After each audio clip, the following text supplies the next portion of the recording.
Hidalgo, diretor-presidente do Instituto Paraná Pesquisas. Parece claro que teremos a não ser que o Ibope, a boca de urna do Ibope erre de uma maneira histórica, né? A boca de urna não costuma errar.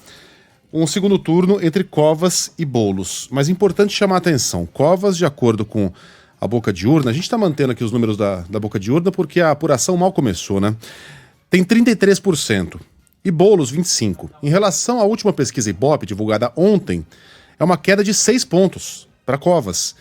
E um aumento muito expressivo nos votos em Guilherme Boulos. E esses votos, Hidalgo, não vieram do PT, porque o Tato, com 8% na boca de urna, também apresentou algum crescimento em relação às pesquisas.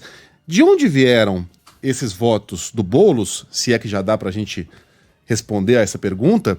E por que o Covas perdeu esses votos na reta final da eleição? Boa noite, obrigado pela presença. Boa noite, eu que agradeço o convite. Na verdade, são algumas hipóteses para a gente analisar aqui. Primeira, os eleitores do Bruno Covas eram os eleitores mais idosos. Será que compareceram para votar? Houve uma abstenção maior nessa faixa etária? Os eleitores do Boulos eram os mais jovens. Será que foram em massa votar? Uma pergunta que fica. Segundo, a queda do Russomano. A princípio, a gente está vendo Boulos, que era menos improvável. E os indecisos, né? Os indecisos ficou muito claro que foram ao Boulos. E o que mais me chamou a atenção, na verdade, é a queda do Bruno Covas. Ele tinha 38 ontem no mesmo Ibope para terminar com 33. Ou foi abstenção, ou bateu o ápice também. Então, uma coisa preocupante ao Bruno Covas. Certo? Que a gente vai ver nas próximas pesquisas, a próxima pesquisa da próxima semana já de segundo turno, né? Mas são perguntas que ficam. E outra coisa, fica muito claro, essa primeira questionamento que você fez, os votos do Boulos não vieram dos PT, porque o Gilmar Tato cresceu também. Quer dizer, não houve o derretimento do Tato, como se imaginava, o voto útil do Tato para o crescimento do Boulos. O Boulos cresceu em cima dos outros, de indeciso e dos outros eleitores. Significa que ele foi mais adiante dos votos da esquerda.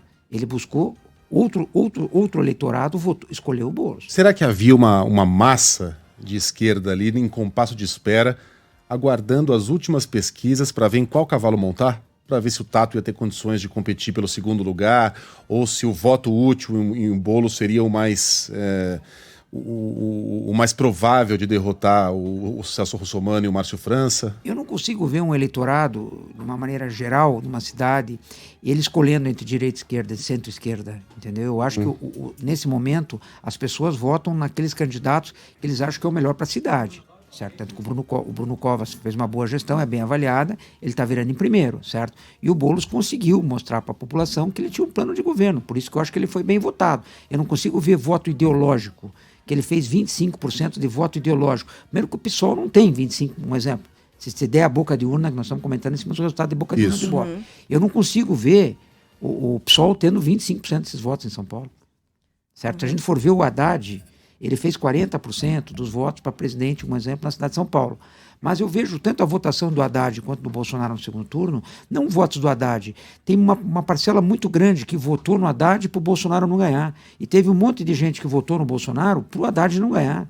Não era voto deles também. Era o voto anti-PT. É o voto anti-PT e o voto anti-Bolsonaro. Então, por isso que cresce tanto. Agora, eu vejo, se a boca de urna estiver correta, bater esses 32, 33 a 25, mostra que a gente terá um segundo turno disputado em São Paulo. Não tão fácil quanto as pesquisas de ontem mostraram, uma vantagem tão ampla do Bruno Covas sobre o Guilherme Boulos. Agora, a disputa entre Bruno Covas e Márcio França talvez seria ainda mais disputada, porque são duas figuras mais parecidas do que Bruno Covas e Guilherme Boulos, não? Então esse cenário para o Bruno Covas aparentemente é um pouco mais confortável, não?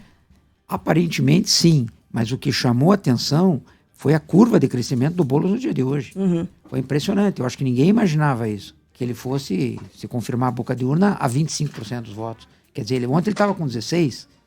Ele cresceu 9% no dia. Será que a curva dele chegou no ápice também? Dali ele não vai mais? Pode ter batido hoje. Dali pode ter tido a estagnação hoje. E são coisas que a gente vai ver para frente. Mas em cima do que você falou, a gente estava enxergando um segundo turno muito mais difícil para o Bruno em cima do Márcio do que em cima do Guilherme Boulos. Mas vamos lá. Passando Covas e Boulos, estou vendo aqui os outros percentuais, sempre se baseando na boca de urna, tá? Isso aqui não é resultado de votos contados. Os votos do Tato, 8%, devem ir para o Guilherme Boulos. Os votos do Russomano e do Arthur Mamãe Falei, cada um com 8%, suponho que tendam a ir mais para o Bruno Covas. E aí, talvez, o contrapeso esteja em Márcio França. Olha, muito interessante, mas vamos analisar o seguinte. Eu e muitos, a gente imaginava que o derretimento do Russomano, quem ia ser o beneficiário? Bruno Covas e Márcio França. E não ocorreu isso. Então é difícil a gente fazer essa análise se esses 10% ou esses 8% do Russomano, que está dando na boca de urna, para onde vai mais? A princípio, eu concordo com você. Os votos do Mamãe Falei, eu acredito 70%, 80%, pelo perfil dele, deve ir ao Bruno Covas. Por uma questão lógica. Uma questão lógica, mas a política não é lógica. Se ela fosse lógica... A política é como as nuvens.